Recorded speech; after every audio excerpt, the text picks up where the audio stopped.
जय श्री राम मेरे प्यारे मित्रों।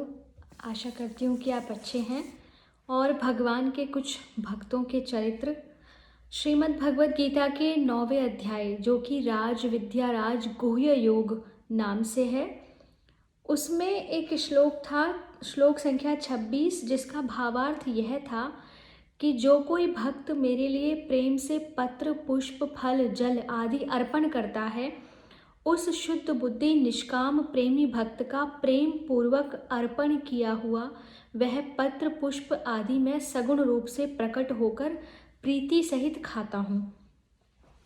इस प्रसंग से संबंधित कुछ भक्तों का विवरण इस प्रकार है। तो सबसे पहले हैं विदुर। 12 वर्ष का वनवास और 1 वर्ष का अज्ञातवास पूरा करके जब पांडवों ने दुर्योधन से अपने राज्य की मांग की, तब दुर्योधन ने राज्य देने से साफ इनकार कर दिया। इस पर पांडवों की ओर से स्वयं भगवान श्री कृष्ण दूत बनकर कौरवों के यहाँ गए। बाहरी शिष्टाचार दिखलाने के लिए दुर्योधन ने उनके स्वागत की बड़ी तैयारी की। जब भोजन के लिए कहा तब भगवान ने अस्वीकार कर दिया।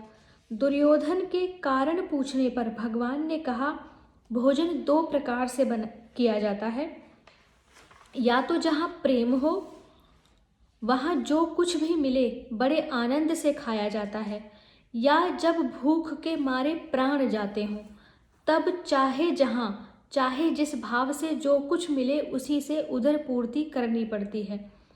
यहाँ दोनों ही बातें नहीं हैं। प्रेम तो आप में है ही नहीं और भूखों में नहीं मरता। इतना कहकर भगवान बिना ही बुलाए भक्त विदुर जी के घर चल दिए। पितामह भीष्म, द्रोणाचार्य, कृपाचार्य, बहालीक आदि बड़े बूढ़े लोगों ने विदुर के घर जाकर श्री कृष्ण से अपने अपने घर चलने के लिए भी अनुरोध किया, परंतु भगवान किसी के यहाँ नहीं गए और उन्होंने विदुर जी के घर पर ही उनके अत्यंत प्रेम से दिए हुए पदार्थों का भोग लगाकर उन्हें कृतार्थ किया। दुर्योधन की मेवा त्यागी साग विदुर घर खायो प्रसिद्ध है। ऐसे ही दूसरे भक्त हैं सुदामा। सुदामा जी भगवान श्री कृष्ण चंद्र के बाल काल के सखा थे। दोनों उज्जैन में संदीपनी जी महाराज के घर एक साथ ही पढ़े थे। सुदामा वेद वेत्ता, विषयों से विरक्त, शांत और जितेंद्रिय थे। विद्या पढ़ चुकने पर दोनों सखा अपने अपने घर चले गए। सुदामा बड़े ही गरीब थे। एक समय ऐसा आया कि लगातार कई दिनों तक इस ब्राह्मण परिवार को अन्न के दर्शन नहीं हुए। भूख के मारे बेचारी ब्राह्मणी का मुख सूख गया। बच्चों की दशा देखकर उसकी छाती भर आई। वह जानती थी कि द्वारकाधीश भगवान श्री कृष्णचंद्र मेरे स्वामी के सखा हैं। उसने डर से कांपते कांपते पति को सब हालत सुनाकर द्वारका जाने के लिए अनुरोध किया। वह पति के निष्काम भाव को भी जानती थी। इससे उसने कहा, प्रभो, मैं जानती हूँ कि आपको धन की रत्ती भर भी चाह नहीं है, परंतु धन बिना गृहस्थी का निर्वाह होना बड़ा कठिन है। अतएव मेरी समझ से आपका अपने प्रिय मित्र के पास जाना ही आवश्यक और उचित है। सुदामा ने सोचा कि ब्राह्मणी दुखों से घबराकर धन के लिए मुझे वहाँ भेजना चाहती है। उन्हें इस कार्य के लिए मित्र के घर जाने में बड़ा संकोच हुआ। वे कहने लगे, पगली, क्या तू धन के लिए मुझे वहाँ भेजती है? क्या ब्राह्मण कभी धन की इच्छा किया करते हैं? अपना तो काम भगवान का भजन ही करना है। भूख लगने पर भीख मांग ही सकते हैं। ब्राह्मणी ने कहा, यह तो ठीक है, परंतु यहाँ भीख भी तो नसीब नहीं होती। मेरे फटे चिथड़े और भूख से छटपटाते बच्चों के मुंह की ओर तो देखिए। मुझे धन नहीं चाहिए। मैं नहीं कहती कि आप उनके पास जाकर राज्य या लक्ष्मी मांगे। अपनी इस दीन दशा में एक बार वहाँ जाकर आप उनसे मिल तो आइए। सुदामा ने जाने में बहुत आनाकानी की, परंतु अंत में यह विचार कर कि चलो इसी बहाने श्री कृष्ण चंद्र के दुर्लभ दर्शन का परम लाभ होगा, सुदामा ने जाने का निश्चय कर लिया। परंतु खाली हाथों कैसे जाएं? उन्होंने स्त्री से कहा, हे कल्याणी, यदि कुछ भेंट देने योग्य सामग्री घर में हो तो लाओ। पति की बात तो ठीक थी, परंतु वह बेचारी क्या देती। घर में अन्न की कनी भी तो नहीं थी। ब्राह्मणी चुप हो गई, परंतु आखिर यह सोचकर कि कुछ दिए बिना सुदामा जाएंगे नहीं, वह बड़े संकोच से पड़ोसिन के पास गई। आशा तो नहीं थी, परंतु पड़ोसिन ने दया करके 4 मुट्ठी चिवड़े उसे दे दिए। ब्राह्मणी ने उनको एक मैले कुचैले फटे चिथड़े में बांधकर श्री कृष्ण की भेंट के लिए पति को दे दिया। सुदामा जी द्वारका पहुँचे। पूछते पूछते भगवान के महलों के दरवाजे पर गए। यहाँ पर कविवर नरोत्तम जी ने बड़ा सुंदर वर्णन किया है।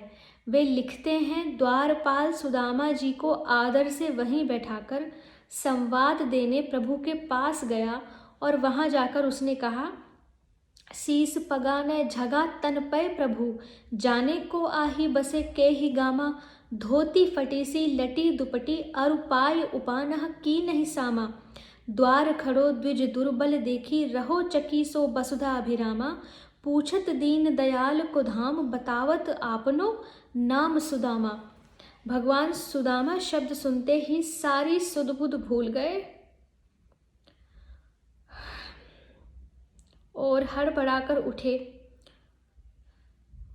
मुकुट वहीं रह गया, पीतांबर कहीं गिर पड़ा, पादुका भी नहीं पहन पाए और दौड़े द्वार पर। भगवान ने दूर से ही सुदामा का बुरा हाल देखकर कहा, ऐसे बिहाल बिवाइन सो पग कंटक जाल पड़े गड़े पुनि जोए, हाय महादुख पाए सखा तुम आए इतने किते दिन खोए, देखी सुदामा की दीन दशा करुणा करिके करुणा निधि रोए, पानी परात को हाथ छुयो नहीं नैनन के जल सो पग धोए। परात का पानी छूने की भी आवश्यकता नहीं हुई। सरकार ने अपने आंसुओं की धारा से ही सुदामा के पद पखार डाले और उन्हें छाती से चिपटा लिया। तदंतर भगवान उन्हें आदर सहित महल में ले गए और वहां अपने दिव्य पलंग पर बैठाया तथा स्वयं अपने हाथों से पूजन की सामग्री का संग्रह कर अपने ही हाथों से उनके चरणों को धोकर उस जल को स्वयं त्रिलोक पावन होते हुए भी अपने मस्तक पर धारण किया। तदंतर भगवान ने प्रिय मित्र के शरीर में दिव्य गंध युक्त चंदन, अगर, कुंकुम लगाया और सुगंधित धूप द्वीप आदि से पूजन करके उन्हें दिव्य भोजन कराया, पान सुपारी दी। ब्राह्मण सुदामा का शरीर अत्यंत मलिन और क्षीण था। देह भर में स्थान स्थान पर नसें निकली हुई थी। वे एक फटा पुराना कपड़ा पहने हुए थे, परंतु भगवान के प्रिय सखा होने के नाते साक्षात लक्ष्मी का अवतार रुक्मणी जी अपनी सखी देवियों सहित रत्न दंड युक्त व्यजन चामर हाथों में लिए परम दरिद्र भिक्षुक ब्राह्मण की बड़ी चाव से सेवा पूजा करने लगी। भगवान श्री कृष्ण सुदामा का हाथ अपने हाथ में लेकर लड़कपन की मनोहर बातें करने लगे। कुछ देर के बाद भगवान ने प्रिय मित्र की ओर प्रेमपूर्ण दृष्टि से देखते हुए हंसकर कहा कि भाई, तुम मेरे लिए कुछ भेंट भी लाए हो। भक्तों की प्रेम पूर्वक दी हुई जरा सी वस्तु को भी मैं बहुत मानता हूँ, क्योंकि मैं प्रेम का भूखा हूँ। अभक्त के द्वारा दी हुई अपार सामग्री भी मुझे संतुष्ट नहीं कर सकती। पत्रम पुष्पम फलम तोयम यो मे भक्तया प्रयच्छति तदहम भक्तयोपहर्तमशः नामि प्रयतात्मनः। ये वही श्लोक है जिसकी मैं अभी बात कर रही थी। भगवान के इतना कहने पर भी सुदामा चिवरों की पोटली भगवान को नहीं दे सके। भगवान की अतुल राज संपत्ति और वैभव देखकर उन्हें चिवड़ा देने में सुदामा को बड़ी लज्जा हुई। तब सब प्राणियों के अंतर की बात जानने वाले हरि ने ब्राह्मण के आने का कारण समझकर विचार किया कि यह मेरा निष्काम भक्त और प्रिय सखा है। इसने धन की कामना से पहले भी कभी मेरा भजन नहीं किया और न अब भी इसे किसी तरह की कामना है। परंतु यह अपनी पतिव्रता पत्नी की प्रार्थना से मेरे पास आया है, अतएव इसे मैं वह संपत्ति दूंगा जो देवताओं को भी दुर्लभ है, भोग और मोक्ष रूप। यो विचार कर भगवान ने यह क्या है कहकर जल्दी से सुदामा के बगल में दबी हुई चिवरों की पोटली जबरदस्ती खींच ली। पुराना फटा कपड़ा था, पोटली खुल गई और चिवड़े चारों ओर बिखर गए। भगवान बड़े प्रेम से कहने लगे, ननवेत दूप नितम में परम प्रीणनम सखे तर्पयन्त्यंग माम विश्वमेते प्रथु कतंडुलः। हे सखे, आपके द्वारा लाया हुआ यह चिवरों का उपहार मुझको अत्यंत प्रसन्न करने वाला है। ये चिवरे मुझको और मेरे साथ ही समस्त विश्व को तृप्त कर देंगे। यूँ कहकर भगवान उन बिखरे हुए चिवड़ों को बीन बीन कर उन्हें चबाने लगे। भक्त के प्रेम पूर्वक लाए हुए उपहार का इस प्रकार भोग लगाकर भगवान ने अपने अतुलनीय प्रेम का परिचय दिया। कुछ दिन बड़े आनंद पूर्वक वहां रहकर सुदामा अपने घर लौटे। इधर घर का रूपांतरण हो गया। भगवान की लीला से टूटी मड़ैया स्वर्ण महल के रूप में परिणत हो चुकी थी। सुदामा ने भगवान की लीला समझकर उसे स्वीकार किया। उन्होंने मन ही मन कहा, धन्य है मेरे सखा ऐसे हैं कि याचक को बिना बताए गुप्त रूप से सब कुछ देकर उसका मनोरथ पूर्ण करते हैं। परंतु मुझे धन नहीं चाहिए, मेरी तो बार बार यही प्रार्थना है। जन्म जन्मांतर में वही श्री कृष्ण मेरे सुहृद सखा और मित्र हों और मैं उनका अनन्य भक्त रहूं। मैं इस संपत्ति को नहीं चाहता। मुझको तो प्रत्येक जन्म में उन सर्वगुण संपन्न भगवान की विशुद्ध भक्ति और उनके भक्तों का पवित्र संग मिलता रहे। वे दया करके ही धन नहीं दिया करते, क्योंकि धन के गर्व से धनवानों का अधः पतन हो जाता है। इसलिए वे अपने अदूरदर्शी भक्त को संपत्ति, राज्य और ऐश्वर्य नहीं देते। सुदामा आजीवन अनासक्त भाव से घर में रहे और उन्होंने अपना सब समय भगवान के भजन में ही बिताया। ऐसी ही भगवान की एक और भक्त हुई द्रौपदी। तो जब पांडव वन में रहकर अपने दुख के दिन काट रहे थे, परंतु दुर्योधन की खल मंडली अपनी दुष्टता के कारण उनके विनाश की ही बात सोच रही थी, दुर्योधन ने एक बार दुर्वासा मुनि को प्रसन्न करके उनसे यह वर मांगा कि हमारे धर्मात्मा बड़े भाई महात्मा युधिष्ठिर अपने भाइयों सहित वन में रहते हैं। एक दिन आप अपने 10,000 शिष्यों सहित उनके यहाँ भी जाकर अतिथि होइए। परंतु इतनी प्रार्थना है कि वहाँ सब लोगों के भोजन कर चुकने पर जब यशस्विनी द्रौपदी खा पीकर सुख से आराम कर रही हो, उसी समय जाइएगा। दुर्योधन ने दुष्ट मंडली की सलाह से यह सोचा कि द्रौपदी के खा चुकने पर उस दिन के लिए सूर्य के दिए हुए पात्र से अन्न मिलेगा नहीं। इससे कोपन स्वभाव दुर्वासा पांडवों को शाप देकर भस्म कर डालेंगे और इस प्रकार सहज ही अपना काम सध जाएगा। सरल हृदय दुर्वासा दुर्योधन के इस कपट को नहीं समझे, इसलिए वे उसकी बात मानकर पांडवों के यहाँ काम्यक वन में जा पहुँचे। पांडव द्रौपदी सहित भोजन आदि कार्यों से निवृत्त होकर सुख से बैठे वार्तालाप कर रहे थे। इतने ही में 10,000 शिष्यों सहित दुर्वासा जी वहां जा पहुँचे। युधिष्ठिर ने भाइयों सहित उठकर ऋषि का स्वागत सत्कार किया और भोजन के लिए प्रार्थना की। दुर्वासा जी ने प्रार्थना स्वीकार की और वे नहाने के लिए नदी तीर पर चले गए। इधर द्रौपदी को बड़ी चिंता हुई, परंतु इस विपत्ति से प्रिय बंधु श्री कृष्ण के सिवा उनकी प्यारी कृष्णा को और कौन बचाता। उसने भगवान का स्मरण करते हुए कहा, हे कृष्ण, हे गोपाल, हे अशरण शरण, हे शरणागत वत्सल, अब इस विपत्ति से तुम ही बचाओ। दुःशासना दहम पूर्वम सभायाम मोचिता यथा तथैव संकटादस्मान मां मुद्धर्तु मिहारहसि।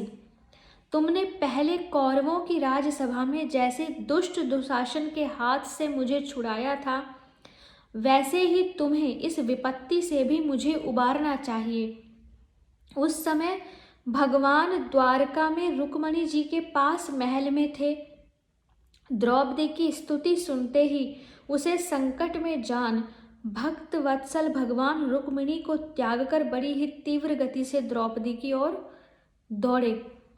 अचिंत्य गति परमेश्वर को आते क्या देर लगती। वे तुरंत द्रौपदी के पास आ पहुंचे। द्रौपदी के मानो प्राण आ गए। उसने प्रणाम करके सारी विपत्ति भगवान को कह सुनाई। भगवान ने कहा, यह सब बात पीछे करना, मुझे बड़ी भूख लगी है, मुझे शीघ्र कुछ खाने को दो। द्रौपदी ने कहा, भगवान, खाने के फेर में पड़कर तो मैंने तुम्हें याद ही किया है। मैं भोजन कर चुकी हूँ, अब उस पात्र में कुछ भी नहीं है। भगवान बड़े विनोदी हैं। कहने लगे, कृष्णेन नर्म कालो अयम क्षुक्षणे मेणातुरे मयि शीघ्रम गच्छ मम स्थालिमान नीत्वा प्रदर्शय। हे द्रौपदी, इस समय मैं भूख और रास्ते की थकावट से व्याकुल हो रहा हूँ। यह मेरे साथ विनोद का समय नहीं है। जल्दी जाओ और सूर्य का दिया हुआ बर्तन लाकर मुझे दिखलाओ। बेचारी द्रौपदी क्या करती। पात्र लाकर सामने रख दिया। भगवान ने तीक्ष्ण दृष्टि से देखा और एक साग का पत्ता ढूंढ निकाला। भगवान बोले, तुम कह रही थी ना कि कुछ भी नहीं है, इस पत्ते से तो त्रिभुवन तृप्त हो जाएगा। यज्ञ भोक्ता भगवान ने पत्ता उठाया और मुंह में डालकर कहा, विश्वात्मा प्रियताम देवस्तुष्टास्तिवती यज्ञ भुक। इस पत्ते से सारे विश्व के आत्मा यज्ञ भोक्ता भगवान तृप्त हो जाएं। साथ ही सहदेव से कहा कि जाओ ऋषियों को भोजन के लिए बुला लाओ। उधर नदी तट पर दूसरा ही गुल खिल रहा था। संध्या करते करते ही ऋषियों के पेट फूल गए और डकारें आने लगी। शिष्यों ने दुर्वासा से कहा, महाराज, हमारा तो गले तक पेट भर गया है, वहां जाकर हम खाएंगे क्या। दुर्वासा की भी यही दशा थी। वे बोले, भैया भगो यहाँ से जल्दी। ये पांडव बड़े ही धर्मात्मा, विद्वान और सदाचारी हैं। भगवान श्री कृष्ण के अनन्य भक्त हैं। वे चाहें तो हमें वैसे ही भस्म कर सकते हैं जैसे रुई के ढेर को आग। मैं अभी अम्बरीश वाली घटना भूला नहीं हूँ। श्री कृष्ण के शरणागतों से मुझे बड़ा भारी डर लगता है। दुर्वासा के ये वचन सुन शिष्य मंडली यत्र तत्र भाग गई। सहदेव को कहीं कोई न मिला। अब भगवान ने पांडवों से और द्रौपदी से कहा, लो अब तो मुझे द्वारका जाने दो। तुम लोग धर्मात्मा हो, जो कोई निरंतर धर्म करने वाले हैं उन्हें कभी दुख नहीं होता। धर्म नित्यास्तु ये केचिन्न ते सीदंती कहिर्चित। अगले भक्त हैं गजराज। तो गजराज त्रिकुट पर्वत पर रहता था। एक दिन वह गर्मी से व्याकुल होकर अनेकों बड़े बड़े हाथियों और हथिनियों के साथ वरुण देव के ऋतुमान नामक बगीचे में अत्यंत विस्तृत सुंदर सरोवर के तट पर पहुंचा। तदंतर वह सरोवर के अंदर घुस गया और अमृत तुल्य जल पीकर हथिनियों और उनके छोटे छोटे बच्चों के साथ खेलने लगा। उस सरोवर में एक महान बलवान ग्राह रहता था। ग्राह ने गजराज का पैर पकड़ लिया।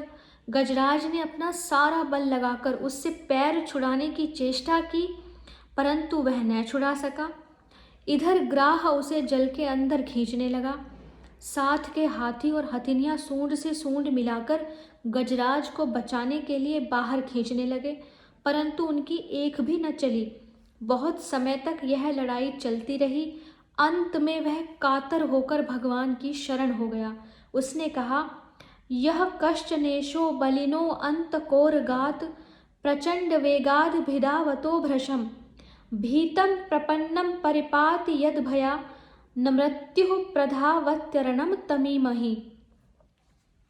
जो बहुत तेजी के साथ इधर उधर दौड़ते हुए इस प्रचंड वेग वाले महाबली कराल काल रूपी सर्प के भय से भीत होकर शरण में आए हुए प्राणी की रक्षा करता है, तथा जिसके भय से मृत्यु भी इतस्तः दौड़ता रहता है, ऐसा जो कोई ईश्वर है उसकी हम शरण जाते हैं।